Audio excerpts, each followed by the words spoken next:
I'm Mason Carter, 63 years old, retired after nearly 4 decades with the county highway department. And if there's one thing those years taught me, it's that dirt remembers everything.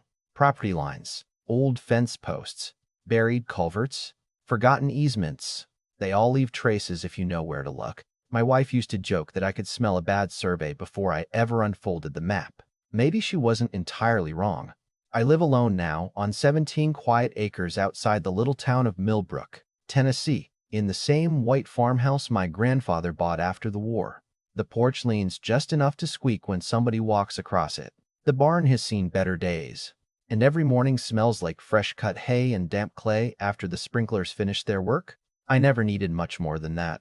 Peace has a funny way of becoming more valuable after you've spent your whole life fixing everyone else's roads. Then, one spring morning, that peace disappeared behind the roar of excavators. The empty pasture bordering my west fence had been sold to a young executive from Nashville named Ethan Holloway and his wife Claire. Folks around town said he made his money in software, worked from airplanes more than offices, and wanted a luxury country estate where he could disconnect from city life. Funny thing was, neither of them ever bothered connecting with the people already living there. They drove past my mailbox every weekend in matching black SUVs without so much as a wave. I didn't lose sleep over it. You don't have to like your neighbors to live beside them. You just have to respect the line between yours and theirs. Apparently, that lesson never came up in their world. Construction started fast. Bulldozers, dump trucks, concrete mixers. Every morning before sunrise, another convoy rolled past my gate. The foreman, a loud guy named Rick, liked barking orders like he owned the whole county. The workers weren't bad people, just trying to finish another expensive house. But the pace told me everything. They were rushing. Whenever people rush, mistakes start piling up long before anyone notices. On the morning they poured the foundation, I carried my coffee down to the fence out of pure habit. Old county workers never stop inspecting things. I watched the concrete flow through the forms, smooth as pancake batter, until something caught my eye. At first, I thought it was just my imagination. I set my mug on a fence post, walked another 20 feet, crouched down, and stared along the old iron survey pins I'd memorized years ago. The fresh slab wasn't stopping where it should have. It had crossed onto my side. Not by much, maybe 4 inches. 4 inches sounds ridiculous until it's your 4 inches. I waved at one of the workers. "Hey, you might want to grab your foreman."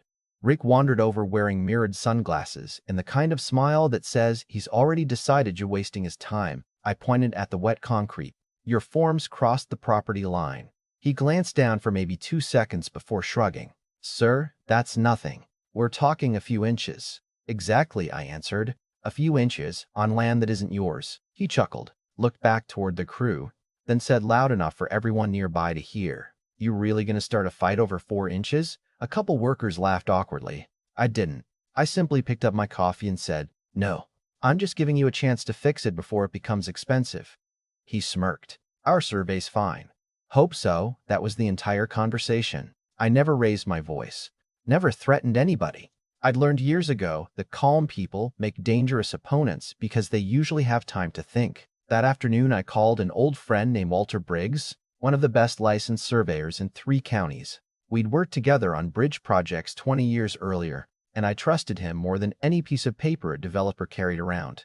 2 days later, Walter pulled into my driveway with enough equipment to launch a space mission. GPS receivers, total stations, old plats, new plats.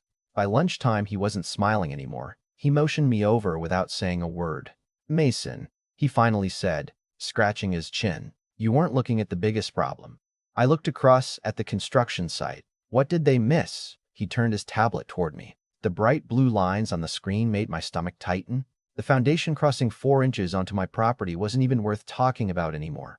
Their entire septic system, including the tanks and almost the whole drain field, had been installed deep inside my land because somebody had relied on an outdated survey recorded decades earlier. It wasn't off by inches. It was off by nearly 11 feet. Walter let out a slow whistle. "If these measurements hold after final verification." He looked back toward the half-built mansions sitting proudly on the hill. "They've built themselves into one hell of a corner." I stood there watching the workers laugh, nail boards together, and celebrate another productive day. completely unaware that the ground beneath them had just become the most expensive mistake of their lives. Replied with P2, and I'll continue the story seamlessly with the county investigation. The legal counterattack, the construction shutdown, and a psychological battle that changes everything. Their laughter carried across the field long after Walter packed up his equipment, and I remember thinking how strange it was that a person could be standing in the middle of a disaster without feeling the ground giving way beneath them. I didn't sleep much that night, not because I was angry, but because I kept replaying every possibility in my head. There are people who go looking for fights, and then there are people like me who spend their whole lives avoiding them until someone leaves no other choice. Early the next morning, Walter came back with the finalized survey package. Every coordinate verified twice, every marker photographed, every legal description matching county records that stretched back more than 60 years. He spread everything across my kitchen table while the coffee brewed. "There's no gray area here," he said quietly. "The drain field alone sits almost 10 feet inside your property at one end. The tanks are completely over your line. Whoever staked this job worked from a survey that's been obsolete for decades." I rubbed my thumb across the edge of the map. "Think they know?" Walter laughed without humor. "The owners probably don't. The contractor should have." That was enough for me. By lunchtime, I was sitting in the office of my attorney, Sarah Mitchell, a woman I'd known through county projects for nearly 20 years. Sarah wasn't loud or theatrical. She listened more than she spoke, and that made people underestimate her until it was too late. She studied the survey for nearly 15 minutes before leaning back in her chair. "Mason, do you realize what this means?" "I think so." "No," she smiled faintly. "I don't think you do. That house can be rebuilt. A foundation can be cut, but a septic system permitted in the wrong place creates problems with occupancy, financing, insurance, environmental compliance. This reaches far beyond a property dispute." I asked the question that had been sitting in the back of my mind all morning. "So what would you do if this were your land?" She folded her hands together. "I'd give them every reasonable opportunity to solve it before the court gets involved. Judges appreciate reasonable people." Over the next 3 days, we built a file thick enough to impress any courtroom. Every photograph was dated, every damaged area measured. Drone images showed exactly where construction crossed the line. Then another surprise landed in my lap without me having to look for it. My neighbor Earl stopped by carrying his tractor cap in his hands. "Figured you ought to see this," he said, handing me several photos he'd taken while checking his cattle fence. 3 enormous white oaks that had stood along my property edge since before I was born were gone. Fresh stumps, sawdust still scattered across the ground, heavy tire tracks leading back toward the construction site. My chest tightened in a way I hadn't felt since my wife passed. Those trees weren't just lumber. My father had built me a tree swing from one of those branches. My daughter learned to climb another when she was 8. We buried our old Labrador beneath the shade of the third one. Memories don't show up on appraisals, but losing them still hurts. Sarah arranged for an arborist to inspect the damage. His report valued the mature trees at nearly $20,000 because of their age, size, and replacement cost. While he worked, another contractor examined the gravel lane leading to my barn, where concrete trucks had repeatedly turned around despite never receiving permission. Deep ruts, crushed drainage pipe, broken shoulders, more photographs, more estimates, more evidence. 7 days after Walter first set up his equipment, a certified envelope landed on Ethan Holloway's temporary construction trailer. Inside was a letter that was polite enough to be mistaken for friendly until someone actually read it. Sarah outlined every documented issue one by one: property encroachment, unauthorized tree removal, damage to private roadway, septic trespass, invalid placement of wastewater infrastructure. At the end came 2 options.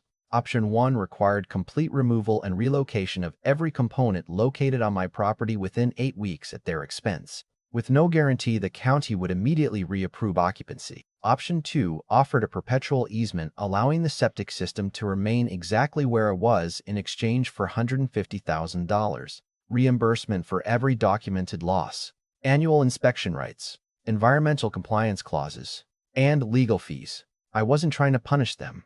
I was placing a value on rights they had already taken. 2 days later, I got my answer. Ethan himself pulled into my driveway, wearing polished boots that had probably never seen mud before that week. He didn't bother introducing himself. "You're asking for a ridiculous amount of money." I nodded. "You're welcome to remove the system instead." He laughed. "You're bluffing." "Am I? Nobody spends this kind of money over a property line." I looked toward the construction site. This stopped being about a property line the moment your wastewater crossed it. He stepped closer. You know how much lawyers cost? Less than rebuilding $1 million house? His smile disappeared. You're one stubborn old man.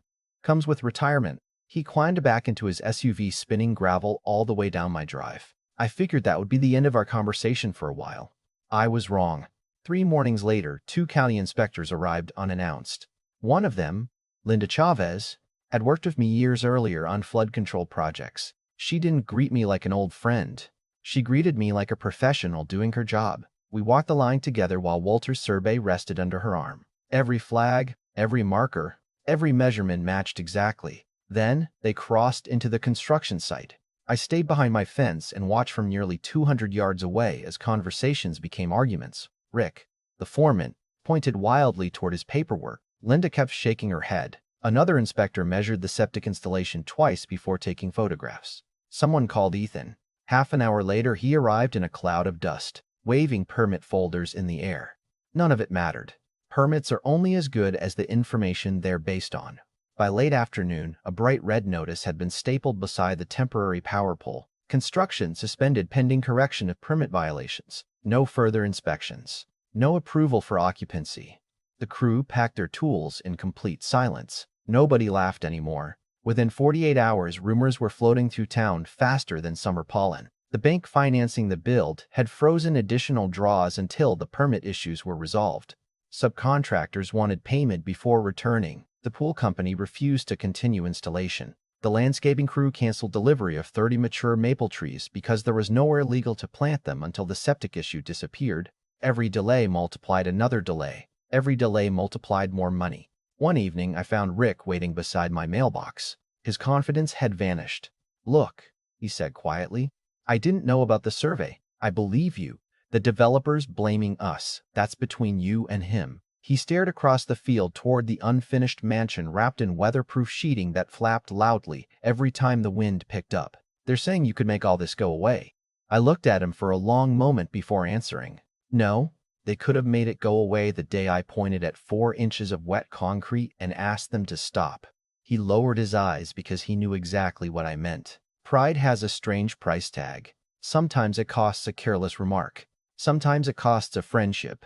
And sometimes, as Ethan Holloway was beginning to discover, it costs hundreds of thousands of dollars before anyone realizes saying, "It's only 4 inches," may have been the most expensive sentence they'll ever speak. Reply with P3, and I'll finish the story with the final negotiation. The unexpected settlement, the permanent easement terms, and the ending that leaves viewers debating who was truly right. 3 weeks after the county posted that red stop work notice, the mansion looked less like somebody's dream home and more like an abandoned movie set. Sheets of house wraps snapped in the wind. Stacks of expensive stone sat untouched in the mud. And every weekend, I watched delivery trucks pull in only to turn around a few minutes later after learning the project was still frozen.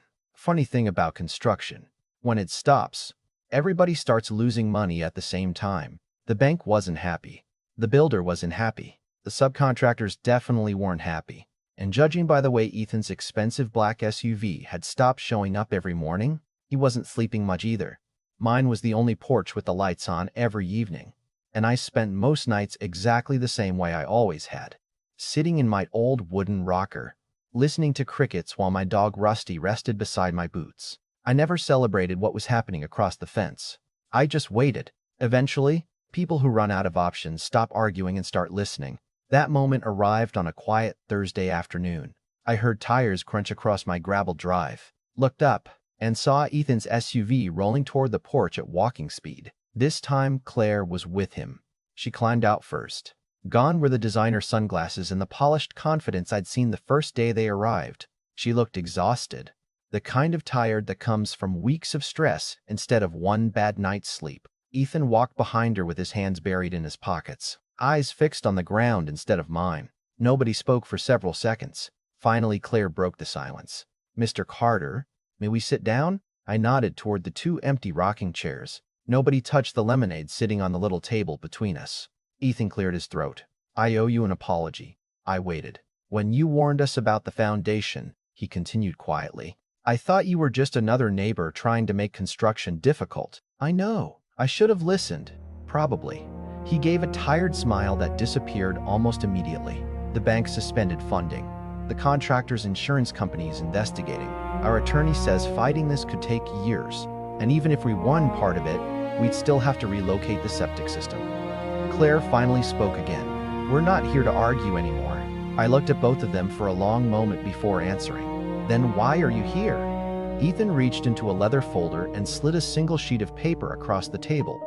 We want to settle. Sarah had already prepared the final agreement several days earlier because she suspected this conversation would eventually happen. I walked inside, retrieved the folder from my kitchen counter, and placed it beside his paper. This is the only version I'm willing to sign. He opened it slowly. I watched his eyes move down the page. Easement payment, replacement value for the 3 white oaks, road restoration, removal and reconstruction of the portion of the foundation crossing my property, legal expenses, environmental monitoring provisions, annual inspection rights, strict remediation deadlines if the septic system ever failed. Every number had documentation behind it. Nothing had been invented simply because I suddenly had leverage. Ethan looked up. You haven't changed a single dollar. No, not even after all this? I shook my head. Fair doesn't become more expensive just because someone waited longer. He stared at me for another few seconds before quietly asking, would you have accepted less if I'd come here the first day? I leaned back in the rocker and thought about it honestly. Probably. He closed his eyes for a moment, almost laughing at himself. So my pride cost me 6 figures. No, I answered. Your pride cost you the chance to solve a small problem before it became a very expensive one. Nobody spoke after that. The only sound came from the porch swing tapping gently against its chain in the afternoon breeze. Ethan reached for a pen, signed every page without another word, and slid the folder toward Claire. She signed beside him. 3 business days later, Sarah called while I was repairing a fence on the north side of my pasture. Check your account, she said. I didn't ask why. I already knew. The wire transfer had cleared in full. Every dollar. Not a payment plan. Not a promise. Cleared funds. The easement was officially recorded that same week. But it wasn't a blank check to use my land forever. Every October, with proper notice, I retained the legal right to inspect the septic area. If a leak contaminated my soil, they had 30 days to correct it. If they ignored the notice or violated the environmental terms, the easement could be terminated under the conditions both sides had agreed to in writing. That clause wasn't revenge. It was accountability. The mansion was finally completed several months later. It really was beautiful. I'll give them that. Stone columns, wide windows, perfectly trimmed landscaping. Everything they had dreamed about when they first bought the land. Sometimes on Saturday mornings, I still see Ethan mowing the yard himself instead of hiring a landscaping crew. Every now and then, our eyes meet across the fence. We don't wave much. We don't need to.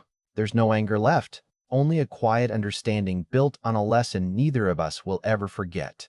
People around town still ask if I feel guilty about what happened. My answer is always the same. I never shut down their project.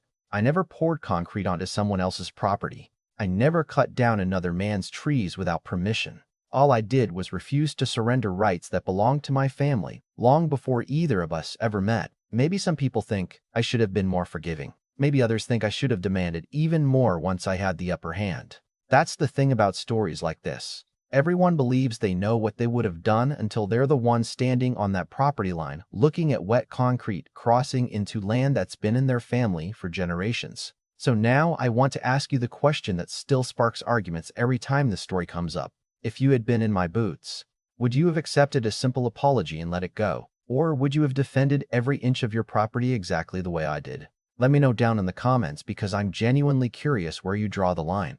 And if you enjoy real stories about property disputes, legal battles, and ordinary people standing their ground, don't forget to like the video, subscribe, and I'll see you in the next one.